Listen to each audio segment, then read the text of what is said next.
Fala pessoal, no vídeo de hoje a gente vai falar sobre Bitcoin, tudo que você precisa saber sobre o Bitcoin e de fato o porquê você deve considerar o Bitcoin como um investimento na sua carteira.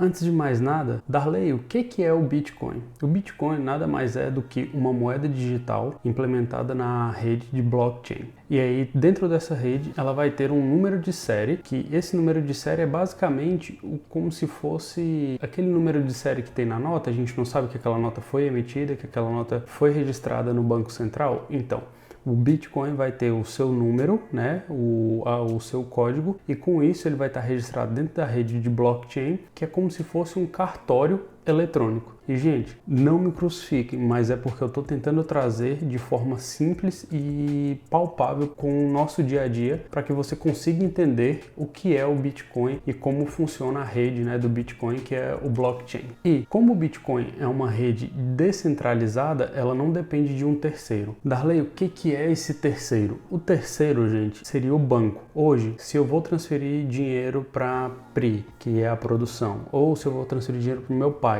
ou para um amigo, eu tenho que pegar o seguinte: entro no meu banco, vou lá e faço a transferência. Você viu que eu preciso do banco? Com o Bitcoin eu não preciso. É como se eu tivesse a cédula ali, né? Mas de fato o terceiro já participou porque eu tive que ir lá sacar o dinheiro, né? Ou alguém teve que ir lá fazer o saque do dinheiro. E com o Bitcoin não, eu fiz a compra, ok? E quando eu tenho o Bitcoin dentro da minha carteira, né? Da minha wallet, que eu vou falar um pouquinho para vocês também, eu posso pegar e transferir diretamente para essas pessoas. Eu leio ali um QR Code, e aí, que é o nosso famoso QR Code, e aí faço a transferência em questão de segundos e aí ela já é validada, e isso vai depender muito da disponibilidade da rede, mas na maioria das vezes é bem rápido. E para vocês terem uma ideia, o Bitcoin foi a primeira moeda digital do mundo e foi criada em 2008, logo após a crise ali de subprime. Lembra toda aquela confusão em 2008 com a crise, né, hipotecária dos Estados Unidos que atingiu o mundo todo? Crise essa, né, que gerou a quebra do Lehman Brothers, que era uma instituição financeira muito forte, muito conhecida e bem tradicional. Logo após essa crise foi criada por uma pessoa com o codinome de Satoshi Nakamoto, mas ninguém sabe de fato se esse é o nome real da pessoa e se eram mais pessoas, se era um grupo de pessoas ou o que era. E aí você pode pensar, caramba, mas eu não sei nem quem foi que criou.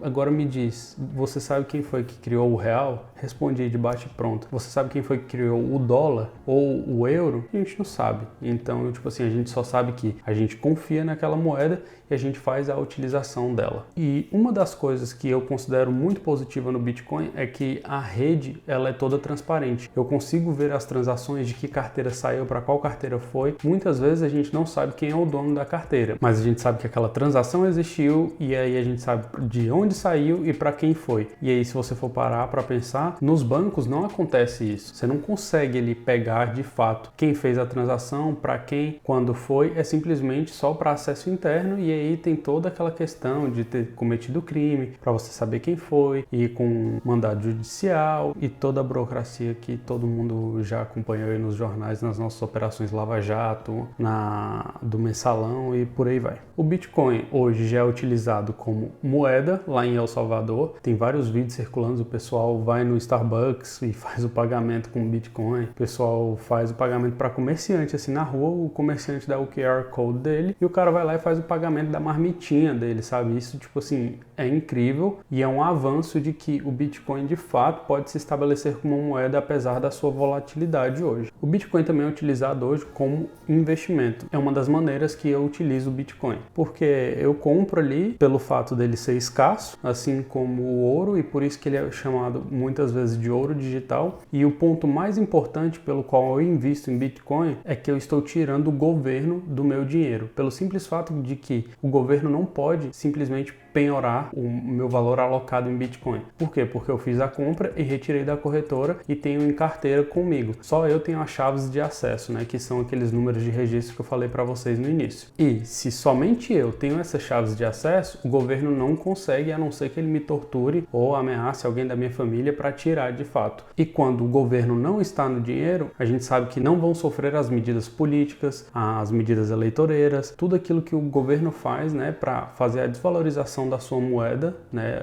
Quando eu falo da sua moeda, da moeda local do país, para que ele de fato ganhe votos nas próximas eleições. E aí, se eu estou investindo no Bitcoin e o dólar, vamos supor, né? Dando uma explicação básica aqui para vocês, e o dólar está perdendo seu poder de compra e o Bitcoin está subindo, eu estou simplesmente, né, investindo numa moeda deflacionária. Eu estou tirando daqui do dólar e colocando em outra moeda que é uma moeda deflacionária. E hoje eu falo, né, que o dólar é uma moeda forte, mas o dólar hoje é uma moeda menos fraca, porque o restante está indo tipo de água abaixo, perdendo todo o valor de compra, e a gente fala, o valor da gasolina está subindo, o valor de alimentação está subindo, mas não estão subindo. O que está acontecendo é que as moedas estão perdendo poder de compra pelo fato da impressão pelo mundo ter sido exagerada, né, na pandemia. E para recuperar isso, a produção, né, do mundo como um todo, de países principalmente emergentes como o Brasil, países do continente africano, vão precisar, né, aumentar a sua produtividade de forma muito expressiva para conseguir recuperar. E eu acredito que mesmo que essa produtividade volte a crescer, o governo não vai ficar esperando, né, a moeda realmente recuperar o seu valor. Ele vai continuar a imprimir mais para gerar mais dinheiro e para bancar ali, né, os gastos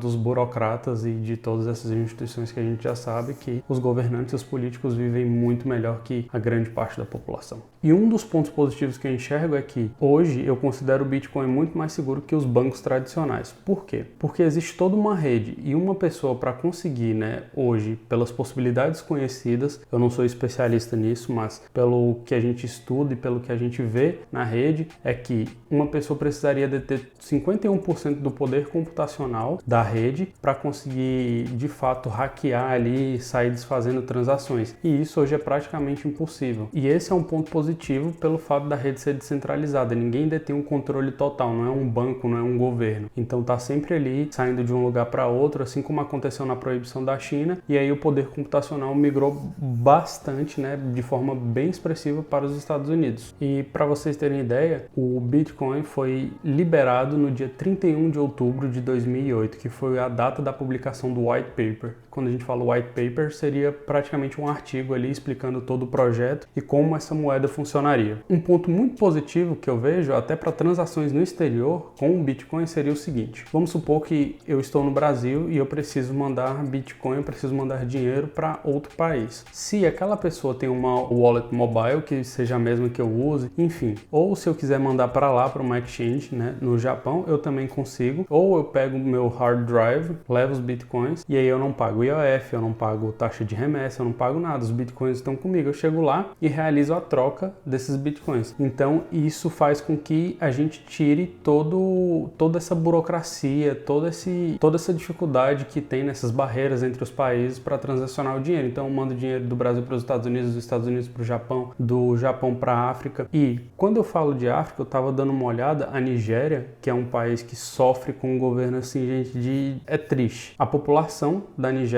tem, né, de fato ali grande parte do seu patrimônio em Bitcoin. Por quê? Porque é a forma de tirar o governo do dinheiro. Por quê? Porque o governo cagou no dinheiro. E quando eu falo tirar o governo do dinheiro, é de fato investir numa moeda digital. E como você tira dinheiro do governo? Investindo no exterior. Se você mora no Brasil, você tem como tirar dinheiro do poder do governo, dinheiro do poder governamental, investindo diretamente no exterior e dolarizando, né, o seu patrimônio. E cara, uma das coisas muito legais no Bitcoin é que tudo funciona 24 horas. Então, eu mesmo às vezes faço compra, a maioria das minhas compras é tipo de sábado para domingo, eu nem sei porquê, mas às vezes acordo, vejo ali, tô ali no meio do sono, eu desperto, né? Eu tenho o costume de ler de madrugada e aí eu falo, deixa eu olhar quanto que o Bitcoin tá na hora de aportar. Aí eu vou lá e compro de sábado para domingo, eu não preciso ficar esperando o mercado abrir e fechar, o mercado é aberto 24/7, então isso também é uma coisa muito legal que é trazida pela tecnologia, pela rede do Bitcoin. E o blockchain hoje é utilizado para fazer games, para gerar NFT, então é toda uma economia girando em torno de uma nova tecnologia que pode ser utilizada não somente para transacionar, né, o Bitcoin, e sim para construção de jogos, validação de transações,